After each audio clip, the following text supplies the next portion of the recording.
ইতিহাস থেমে থাকে না, কিন্তু কিছু স্থাপনা সময়কে থামিয়ে রাখে নিজের ভেতর। প্রাচীন বিক্রমপুরের বুকে মুন্সিগঞ্জের সোনারং গ্রামে দাঁড়িয়ে থাকা এমনই এক নীরব সাক্ষী সোনারং জোড়ামঠ।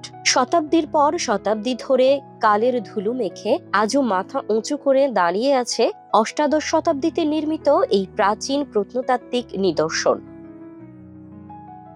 নামে জোড়ামঠ হলেও এটি মূলত দুটি মন্দির, একটি কালী মন্দির, অন্যটি শিব মন্দির। প্রস্তরলিপি বলছে এলাকার প্রভাবশালী হিন্দু বণিক রূপচন্দ্র 1843 সালে নির্মাণ করেন বড় মন্দিরটি, আর 1886 সালে গড়ে ওঠে ছোট মন্দিরটি। চুন আর সুরকির মিশেলে তৈরি দেয়ালে খোদাই করা কারুকাজ আজও চোখে পড়ার মতো।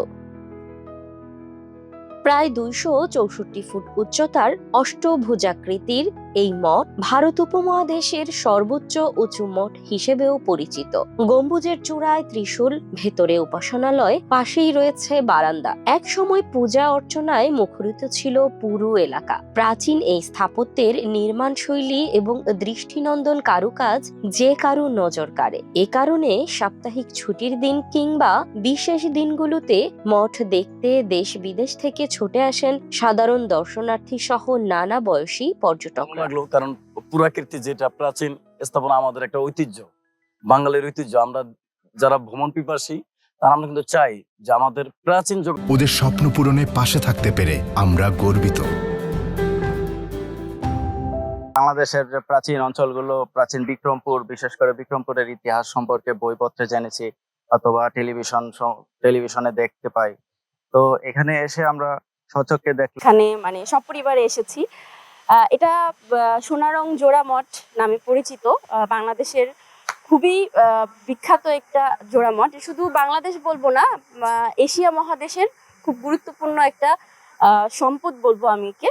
কিন্তু এখানে আসার পর তবে স্থানীয়দের অভিযোগ, এক সময় মঠে মহামূল্যবান কোষ্ঠী পাথরের কলস, মূর্তি থাকলেও কালের বিবর্তনে সেগুলো রক্ষণাবেক্ষণের অভাবে মঠ থেকে চুরি হয়েছে। তবুও মঠ দেখতে এখনো দেশ বিদেশ সহ দূর দূরান্ত থেকে ছুটে আসেন দর্শনার্থী ও পর্যটকরা। এখানে আসবেন, এসে দেখবেন যে এখানে হচ্ছে যে মাদকের মতো ঘটনাগুলো বা এখানে সিগারেট বা অন্যান্য মাদকের সরঞ্জাম দিয়ে এখানে পড়ে আছে, এবং দেখবেন যে হচ্ছে যে অনেকে হচ্ছে যে মলমূত্র ত্যাগ করে রাখছেন বা আপনি এখানে স্টে করতে পারতেছেন না দীর্ঘ সময় ধরে।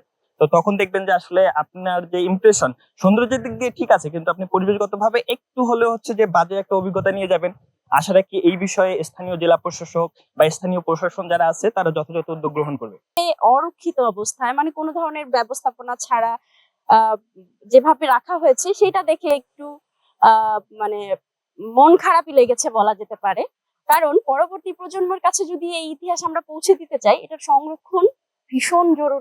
অনেক সময় তারা হিন্দু সংস্কৃতির লোকেরা তারা অনেক আনন্দ উৎসব করতো, কিন্তু এখন আপাতত সম্পূর্ণ বিলুপ্তির পথে। এখানে কোনো প্রাচীন ইতিহাসের এই অমূল্য সম্পদ রক্ষায় সোনারং জোড়ামঠ সহ জেলার অন্যান্য প্রত্নতত্ত্ব নিদর্শনগুলোর সংরক্ষণের নানা উদ্যোগের কথা জানিয়েছেন স্থানীয় জেলা প্রশাসন। নতুন প্রকল্প গ্রহণ করা হয়েছে মুন্সিগঞ্জের প্রায় 8-10টি যে সকল প্রত্নতাত্ত্বিক স্থাপনা যেটি রিসেন্ট সময়ে সংস্কার হয়নি, সেটিকে সংস্কার করে আরো বেশি পর্যটক বান্ধব এবং পর্যটকরা এসে সেখানে যারা আরো সুন্দরভাবে আমাদের প্রত্নতাত্ত্বিক নিদর্শনগুলো উপভোগ করতে পারে, সেটি সংস্কারের জন্য একটি নতুন প্রকল্প। শতাব্দীর পর শতাব্দী পেরিয়ে গেলেও ইট পাথরের ভাঁজে আজও লুকিয়ে আছে ইতিহাসের গল্প। যত্ন আর সংরক্ষণ পেলে সোনারং জোড়ামঠ হতে পারে পর্যটনের বড় আকর্ষণ, নইলে অবহেলায় হারিয়ে যেতে পারে এই অমূল্য ঐতিহ্য।